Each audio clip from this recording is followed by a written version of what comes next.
আইনজীবী হিসেবে, আইনজীবীদের নেতা হিসেবে বিগত ফ্যাসিবাদ বিরোধী আন্দোলনে জনাব ফজলুর রহমানের অসামান্য অবদান রয়েছে।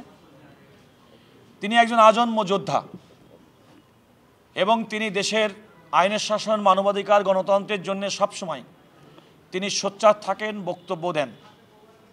একই সঙ্গে আদালত, আইন এবং দেশের বিচার ব্যবস্থার প্রতি তার অগাধ সম্মান এবং শ্রদ্ধা রয়েছে।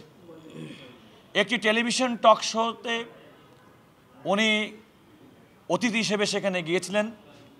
উপস্থাপকের প্রশ্নের পরিপ্রেক্ষিতে তিনি এই ট্রাইব্যুনাল সম্পর্কে কিছু মন্তব্য করেছিলেন এবং সেই মন্তব্যের পরিপ্রেক্ষিতে এই ট্রাইব্যুনাল তার কাছে একটা ব্যাখ্যা চেয়ে আজকে সকাল 11টার সময় তাকে সশরীরে উপস্থিত থাকার জন্য বলেছিলেন।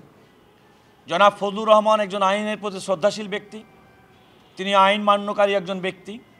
আদালতের এই আদেশের প্রতি সম্মান দেখিয়ে তিনি আজকে সকাল 11টায় ট্রাইব্যুনাল তার দায়িত্বভার গ্রহণ শুরু করার আগেই তিনি আমাদের সিনিয়র অ্যাডভোকেট জয়নুল আবেদিন, আমাদের আইনজীবী ফোরামের মহাসচিব ব্যারিস্টার কায়সার কামাল, আমাদের আইনজীবী ফোরামের কেন্দ্র কমিটির সাংগঠনিক সম্পাদক গাজী কামরুল ইসলাম সজল সহ আপনারা দেখছেন যে আমরা অসংখ্য আইনজীবী আজকে আমরা ওনাকে নিয়ে এখানে উপস্থিত হয়েছি। আপনারা এও জানেন যে আদালত এই ট্রাইব্যুনাল কর্তৃক জনাব ফজলুর রহমানের কাছে ব্যাখ্যা চাওয়ার পরপরই যত দ্রুত সম্ভব তিনি একটি ব্যাখ্যা আদালতের কাছে উপস্থাপন করেছেন, যেটা আমি আজকে আদালতের সামনে পড়ে শুনেছি।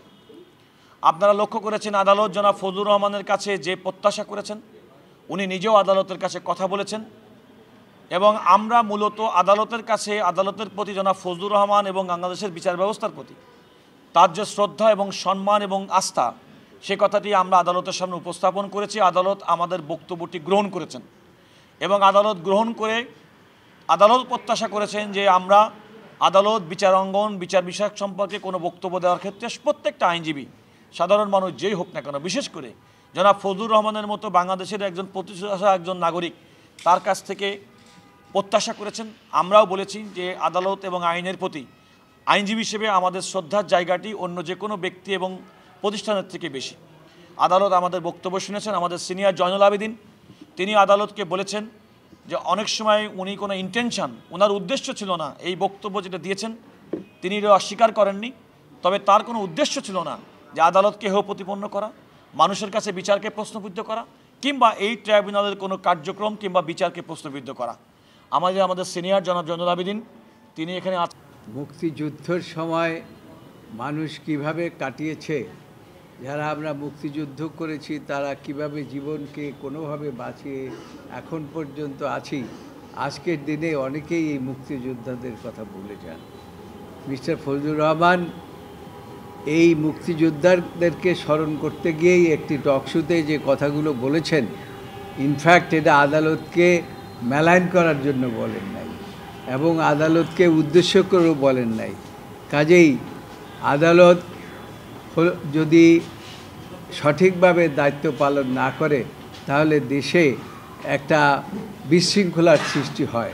এটা মিস্টার ফজলুর রহমান খান ভালো করেই জানেন, আমরা সকলেই জানি। সেই জন্য আজকে দিনে আপনারা কন্টেম্প করেছেন, আপনাদের কন্টেম্পের প্রতি সম্মান প্রদর্শন করে মিস্টার ফজলুর রহমানকে নিয়ে আমরা হাজির হয়েছি এবং ইতিমধ্যেই রুহুল কুদ্দুস কাজল একটি আবেদন প্লেস করেছে আপনাদের সামনে। আমি মনে করি যে সব দিক বিচার বিশ্লেষণ করে ফজলুর রহমান সাহেবকে এই যে তার বিরুদ্ধে যে কন্টেম্প প্রসিডিং করা হয়েছে, এই প্রসিডিং থেকে তাকে অব্যাহতি দেওয়া উচিত। স্যারের এই আবেদনের পরিপ্রেক্ষিতে আদালত আমরা যে ব্যাখ্যা দিয়েছিলাম এবং সেই ব্যাখ্যার মধ্যে তিনি আদালতের কাছে নিঃশর্ত ক্ষমা প্রার্থনা করেছেন এবং সেটা গ্রহণ করে ওনার বিরুদ্ধে আদালত অবমাননার জন্য যে প্রসিডিংটা শুরু হয়েছিল সেটিও ড্রপ করে দিয়েছেন। অর্থাৎ এখন এই ট্রাইব্যুনালের সামনে জনাব ফজলুর রহমানের বিরুদ্ধে আদালত অবমাননার কোনো প্রসিডিং পেন্ডিং নেই, অব্যাহতি পেয়েছেন। একটা কথা বলেছেন যে বলা হচ্ছে যে বারবার মুক্তিযোদ্ধাদেরকে এনে ধরে ভিতরে ঢোকানো হচ্ছে, কোন প্রেক্ষাপটে এই কথাটা আসলো মুক্তিযোদ্ধাদের বিষয়ে? আদালতে ট্রাইব্যুনালের চেয়ারম্যান সাহেব যে কথাটি বলতে চেয়েছেন যে এই ট্রাইব্যুনালের কার্যক্রম অত্যন্ত স্বচ্ছতার সঙ্গে পরিচালিত হচ্ছে এবং অনেকের মধ্যে যে একটা ভুল ধারণা যে ৭১ সালের মুক্তিযুদ্ধকালে সংগঠিত অপরাধেরই শুধুমাত্র বিচার করবেন এই ট্রাইব্যুনাল, কথাটি এমন না। এমনকি শান্তির সময়ও কোনো ধরনের মানবতা বিরোধী অপরাধের কোনো অপরাধ সংগঠিত হলেও সেটিরও বিচার করার ক্ষমতা এই ট্রাইব্যুনালের আছে আইনগতভাবে। এটা হচ্ছে আদালতের একটা বক্তব্য। দ্বিতীয়ত হচ্ছে যে অনেকেই মনে করে থাকেন যে এই ট্রাইব্যুনালে বুঝি মুক্তিযুদ্ধের বিচার করছে, কিন্তু আদালত সে কথা বলতে গিয়েই বলেছেন তার পরিবারের সদস্যরা মুক্তিযুদ্ধ আছেন এবং তারা মুক্তিযুদ্ধকে এমনভাবে ধারণ করেন যে কেউ তারা বলতেও চান না প্রকাশ্যে যে তারা তাদের পরিবারে কেউ মুক্তিযুদ্ধ আছে। অতএব মুক্তিযুদ্ধের প্রতি তাদের শ্রদ্ধা সম্মান, এবং ট্রাইব্যুনালের চেয়ারম্যান নিজে বলেছেন মুক্তিযুদ্ধকালে তিনি 8ম শ্রেণীর ছাত্র ছিলেন, অনেক মুক্তিযোদ্ধাদেরকে সহযোগিতা করেছেন, তাদেরকে অনেক সময় পথ নির্দেশ করেছেন এবং সেই সময়কের যুদ্ধকে সফল করার জন্য, বাংলাদেশকে মুক্ত করার জন্যে তার অবস্থান থেকে যেটুকু প্রয়োজন সেটুকু তিনি সহযোগিতা করেছেন।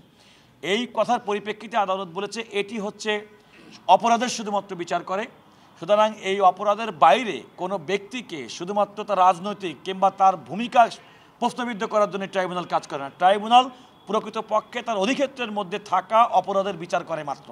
ধন্যবাদ সবাইকে। উনি কি একটু কথা বলবেন? আচ্ছা, আরেকটা জিনিস উনি বলছিল যে ওনার অবস্থান হচ্ছে সুপিরিয়র এবং আপনারা গাইড করবেন।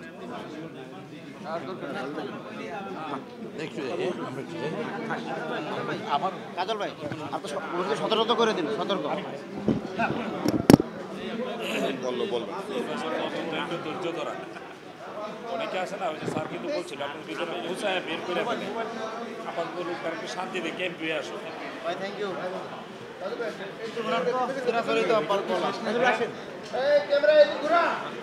ওইটা কি ভাই সময় নিয়েছে?